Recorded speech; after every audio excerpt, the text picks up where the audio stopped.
Hello everyone. এ পর্বে আমি input ট্যাগের পার্ট টু নিয়ে টুতে যে বিষয়গুলো আছে সেগুলো নিয়ে আলোচনা করব। চলুন শুরু করা যাক। আমি ফাইল নিয়ে স্টার্ট করতে চেয়েছিলাম। তো এটা আমার গত দিনের ক্লাস ছিল। আমি এগুলো আপাতত আমি রিমুভ করে দিচ্ছি, দু একটা রাখি।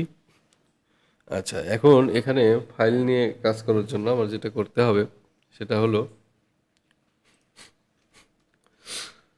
আমি যদি ফটো আপলোড করতে চাই লিখলাম ইয়োর ইয়োর ইমেজ বা ফটো লিখলাম।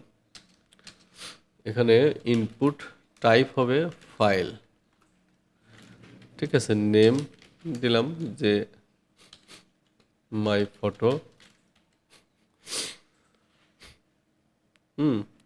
এটা। এভাবে আমরা কি করতে পারি, ফাইল নিয়ে কাজ করতে পারি। এখানে রিলোড করি, তাহলে আমি দেখতেছি এখানে ফাইল আপলোড করার একটা জায়গা পাচ্ছি আমি, ঠিক আছে। এখানে ইমেজ নেই, ইমেজ আপলোড করলে ইমেজগুলো আপলোড হবে।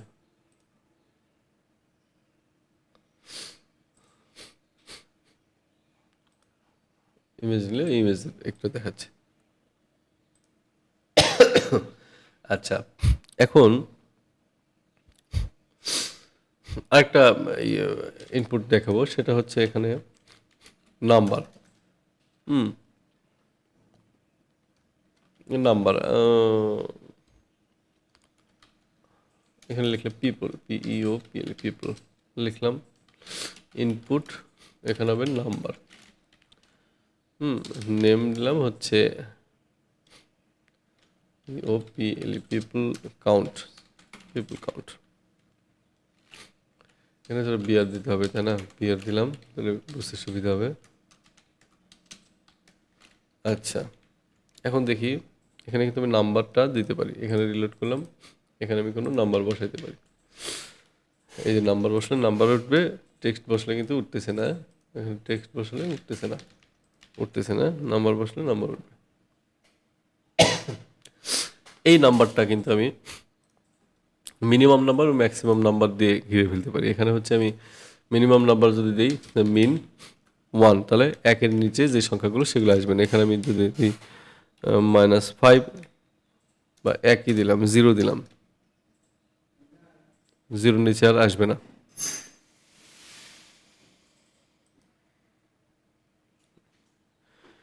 এখানে মিনিমাম 0 দিছি, মানে 0-র চাইতে ছোট কোনো সংখ্যা এখানে আর হবে না।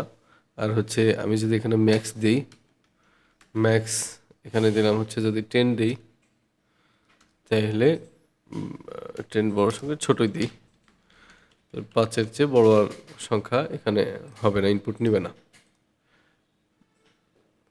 এই যে এখানে পিপল, এখানে আমি উপরে যাই, 5-5-এর উপরে ক্লিক করতেছি আর কিন্তু যাচ্ছে না নিচে।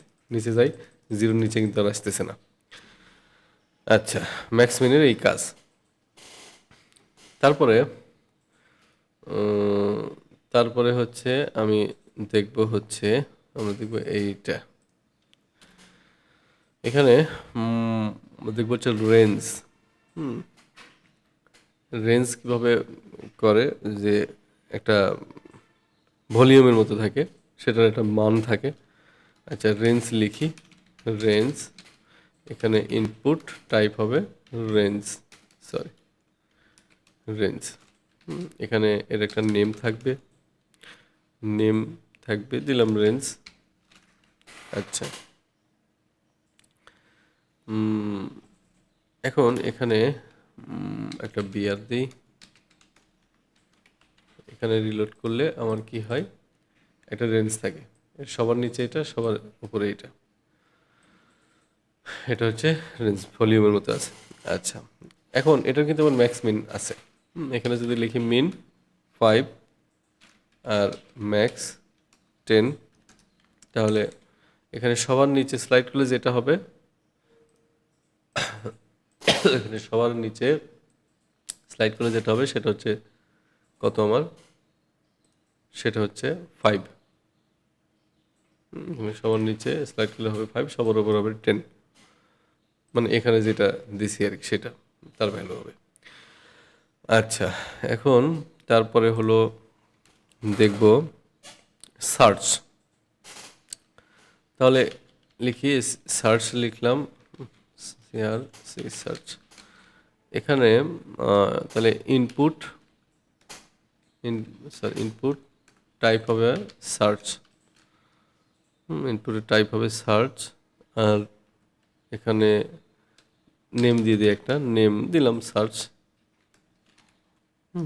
তাহলে এখানে কোনো কিছু সার্চ করার জন্য একটা বক্স পাওয়া যাবে, যেটার মাধ্যমে ইউজাররা আপনার ওয়েবসাইটে সার্চ করতে পারবে কোনো কিছু। ঠিক আছে। আচ্ছা, তারপরে যেটা দেখব সেটা হচ্ছে একটা ইউআরএল কিভাবে সাবমিট করতে পারবে। তাহলে এখানে লিখতেছে website link, input type, এখানে কি হবে ইউআরএল, এখানে নেম দিলাম, ইউআরএল দিলাম বা ওয়েবসাইট দিলাম, একটা দিলেই হলো। এখানে বিআর লিখতেছি, এখানে আমি যদি রিলোড করি তাহলে দেখতেছি এখানে ওয়েবসাইট বসানোর জায়গা দেয়। আচ্ছা, এখন ওয়েবসাইটটা দেখলাম, এখন একটু বাটন দেখি। এখানে আমি লিখতে পারি যে ইনপুট টাইপ বাটন, বাটন দিতে পারি। ইনপুট টাইপ এখানে দিলাম হচ্ছে বাটন। আচ্ছা, বাটনটা পরে ক্রিয়েট করি। আমি দেখি প্রথমে রিসেট, রিসেট বাটনটা এখানে ভ্যালু দিলাম হচ্ছে RESET, রিসেট। এখন যদি এখানে যাই তাহলে এখানে রিসেট নামে একটা ভ্যালু আছে, এখানে কোনো কিছু লিখে যদি রিসেটে ক্লিক করা হয় তাহলে সেটা রিসেট হয়ে যায়। আচ্ছা, এখন আমার আমি এখানে আরেকটা বাটন তৈরি করছি, ইনপুট টাইপ বাটন, ভ্যালু দিলাম হচ্ছে ক্লিক মি বা ক্লিক হেয়ার টু সি। আচ্ছা, যে কোনো কিছু সি, এই নামে একটা বাটন তৈরি হবে এখানে। এখন কথা হচ্ছে এই বাটনটার কাজ কি? এটার বাটনটার কাজ আমার জাভাস্ক্রিপ্ট বা jQuery দিয়ে বুঝায় বলতে হবে যে এখানে ক্লিক টু সি, এখানে ক্লিক করলে কি দেখবে, এরকম কোনো কিছু।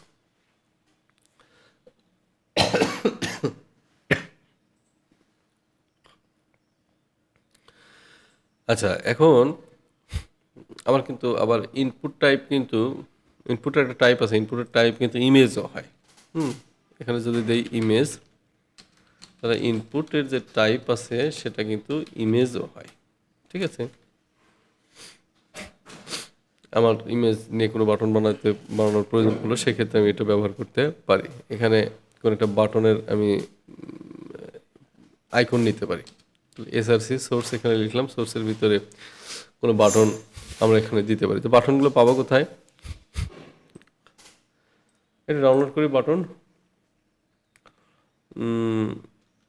আইকন ফাইন্ডার নামে একটা ওয়েবসাইট আছে, এই ওয়েবসাইটে আইকন পাওয়া যায় অনেক।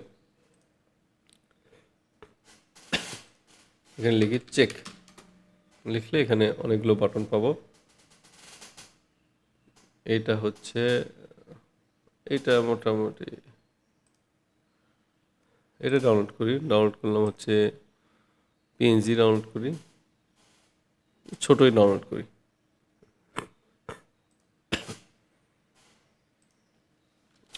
চেক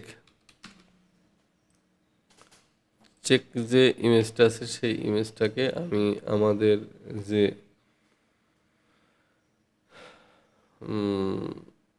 প্র্যাকটিস ফোল্ডার আছে, এই প্র্যাকটিস ফোল্ডারের মধ্যে এখানে ইমেজেস, এখানে আমি এটা রাখলাম।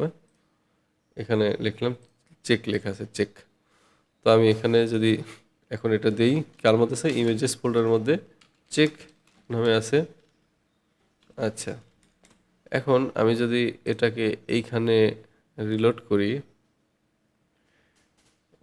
এইখানে যদি রিলোড করি, কোথায়?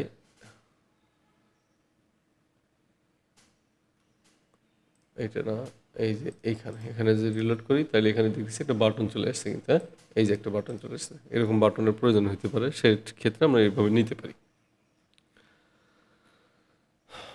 এই ভিডিওটা 10 মিনিট হয়ে গেল। তো ঠিক আছে বন্ধুরা, আজকের ভিডিও এ পর্যন্তই, বাকিটা আমরা পার্ট 3-তে দেখব। আমার ভিডিও যদি ভালো লেগে থাকে, আমি অনেক কষ্ট করে ভিডিও বানাচ্ছি, আমি শরীর অসুস্থ, আমার গলা ভার হয়ে আসতেছে, আমি অনেক সময় কাশতেছি, আপনাদের হয়তো সমস্যা হচ্ছে। আমার ভিডিওতে এরকম অনাকাঙ্ক্ষিত অনেক শব্দগুলো আসতেছে, এই জন্য দুঃখিত আপনাদের কাছে। আমার ভিডিও যদি ভালো লেগে থাকে তাহলে আমার চ্যানেলকে সাবস্ক্রাইব করবেন, লাইক কমেন্ট শেয়ার করে আমার পাশে থাকবেন। ধন্যবাদ সবাইকে।